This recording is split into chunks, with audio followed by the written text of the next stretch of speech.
My name is Tonya Lordy, and I am the manager at the Home Orchard Society Arboretum. Today was a very large, active blueberry class.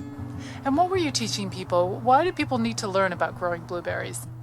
I think people need to learn about growing blueberries because we all want them in our gardens, but not many people know how to grow them properly or how to care for them. And so they end up with unproductive bushes, and they end up being disappointed years on down the line.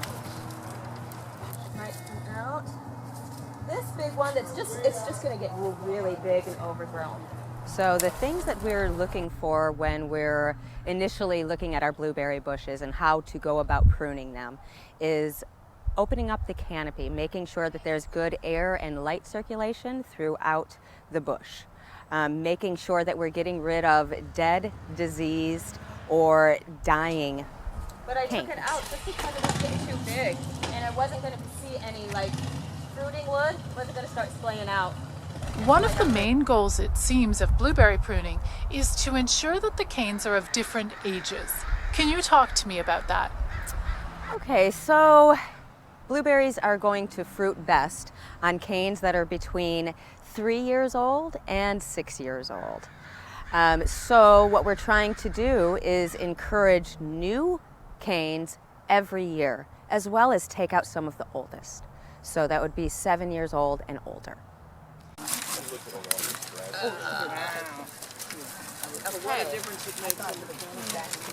Hopefully, we'll get something that'll grow here, and even if it comes out of this base here, because there's latent buds all over in here.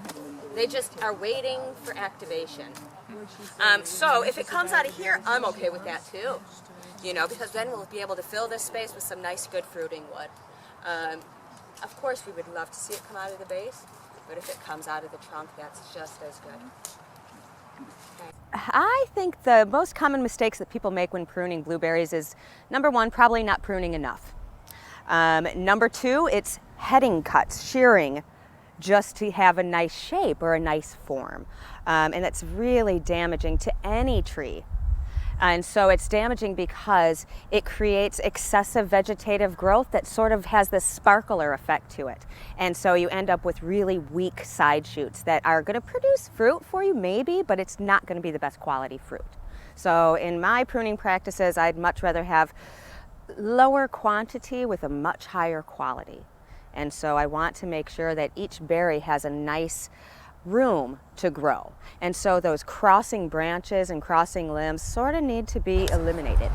And they're 40 years old. Blueberries are, Highbush blueberries, prime of their life is 40. Really? Wow. Yes.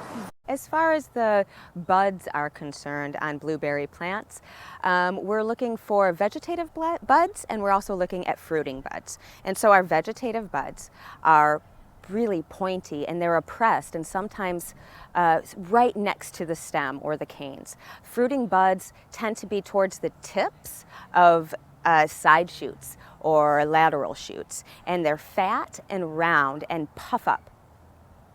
So we want to keep that in mind because we want to be able to check out who is our vegetative buds. What is that? Where is that new wood going to be? Do you sometimes have to prune off branches that actually have fruiting buds, so you're cutting off some of your fruit for this year? Definitely. We are definitely cutting off some branches that have fruiting wood and fruiting buds on them. But like we said earlier, we want to have higher quality fruit. And so we're looking for higher quality over quantity.